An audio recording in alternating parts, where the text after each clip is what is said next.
Lux TV nous emmène dans l'univers de Thierry Marx, chef de l'année 2006 au Goemio.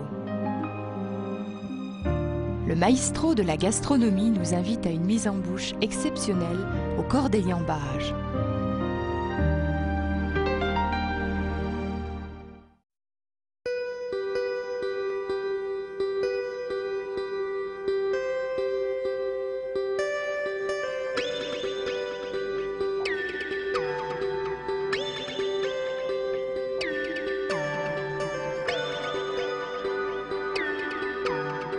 C'est vrai que j'ai une cuisine qui, certes, n'est pas empreinte de tradition ancienne, mais au contraire qui essaie d'être avant-gardiste, mais surtout elle essaie de suivre son temps, de vivre au présent. Je crois qu'on n'a pas un regard sur le passé. D'ailleurs, dans le monde du vin, ne croyons pas que ce sont des gens qui ont un regard sur le passé. On ne fait plus du vin aujourd'hui en 2006, comme on en faisait en 1950. Ça a bien changé. J'aimais la maison, j'aimais l'endroit. Jamais facile d'arriver dans le Médoc l'hiver. Mais la maison, Pauillac, les rives de la Gironde, l'estuaire, tout ça, c'était vraiment quelque chose qui me parlait. Je trouvais que je trouvais que c'était un lieu fusionnel. Donc je me disais, pour la créativité, pour un certain nombre de choses qui me conviennent bien, pour le ressourcement personnel, je trouvais que c'était un endroit à vivre très agréable. Donc je me suis donné à 100% dans cet établissement.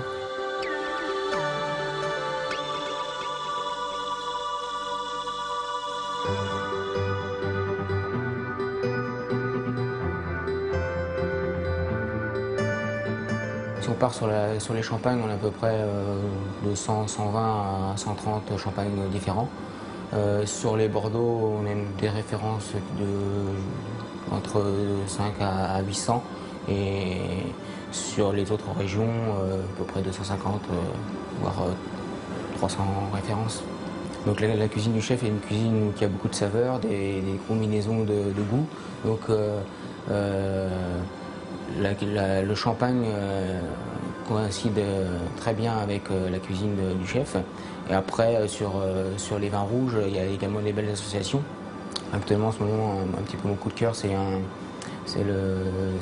vin d'Espagne, de la région de Yecla, qui est à la base d'un cépage qui s'appelle la Monastrell, c'est Dulce Monastrell, que j'accorde sur un dessert à base de soupe, une soupe de fraises et navets.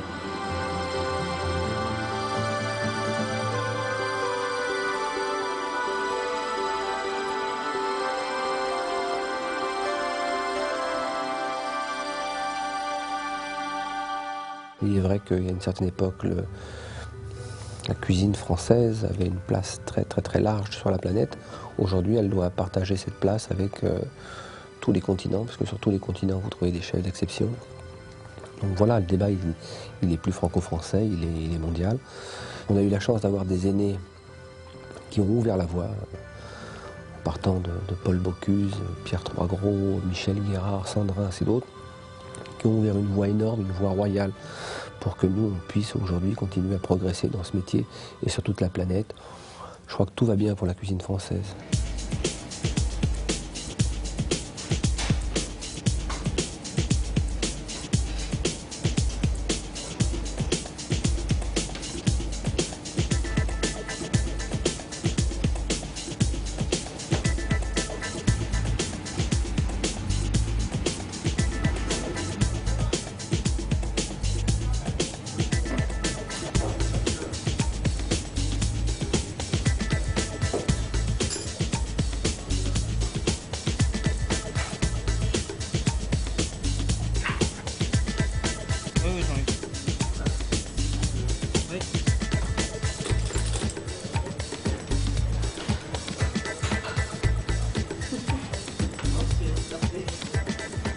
On a un laboratoire de recherche et de développement, bien sûr, parce que c'est nécessaire, vraiment nécessaire. On est 3 à travailler en permanence dessus, c'est très important. C'est énormément de louper aussi, de faire la cuisine. Vous savez, moi j'ai toujours cette phrase d'Edison qui disait que la créativité c'était 99% de travail et 1% de créativité. Je crois que ces 99% de techniques sont extrêmement importantes. Si vous ne connaissez pas vos produits, que vous travaillez, on peut Sur le thème que nous avons travaillé l'année dernière, structure et déstructure, on peut déstructurer le produit, mais il faut que ça ait un sens. Vous ne pouvez pas tout mélanger pour dire je mélange 2 ou 3 ingrédients et ça fait une recette. C'est pas uniquement ça, il y a un cheminement dans la recette. Donc il est bien évident qu'il faut faire énormément de loupés et il faut avoir suffisamment de connaissances techniques pour pouvoir continuer à faire évoluer nos créations. Il y a des plats qui ont été créés ici, volontairement oubliés parce qu'on pensait que ça n'allait pas marcher, repris et ça a fonctionné. C'est comme les faces A et les faces B des vieux vinyles. Il y a des faces B qui ont mieux marché que des faces A.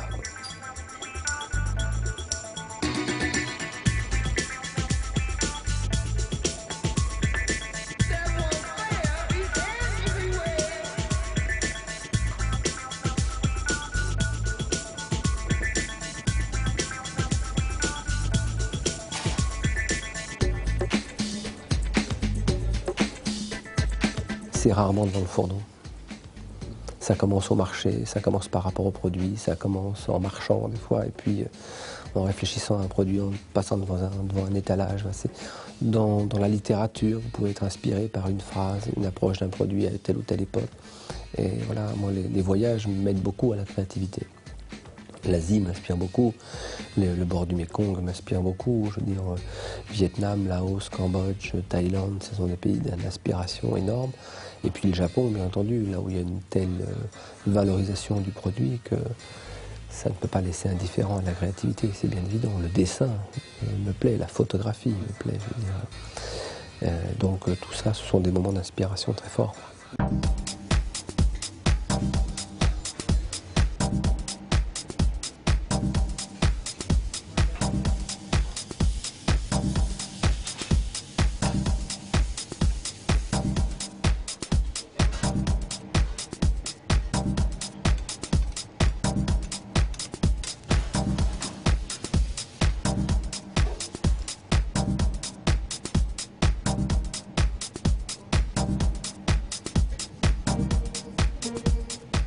Moi j'ai assisté une fois en 1995, même pas 1992, une présentation de Michel Bras qui faisait déjà des préparations à l'azote liquide, sauf qu'on n'en parlait pas. On avait un peu cette mauvaise pudeur de rester très discret sur ce que nous faisions en cuisine à une certaine époque. Aujourd'hui, il faut tout dire.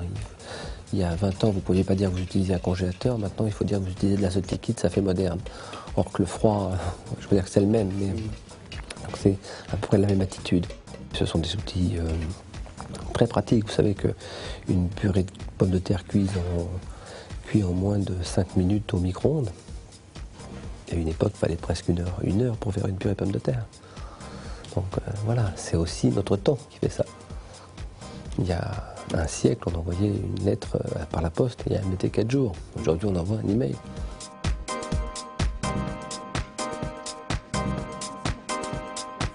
Moi, le client ici, il est là pour prendre du plaisir, prendre son temps, vivre un moment d'émotion.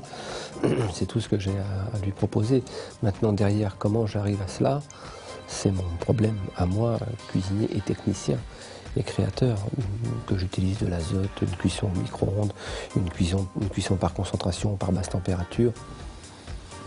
C'est un débat de cuisinier pour des cuisiniers. Donc le client, il est très très loin de tout ça. Il a envie de prendre un moment d'émotion ici et un moment de plaisir surtout.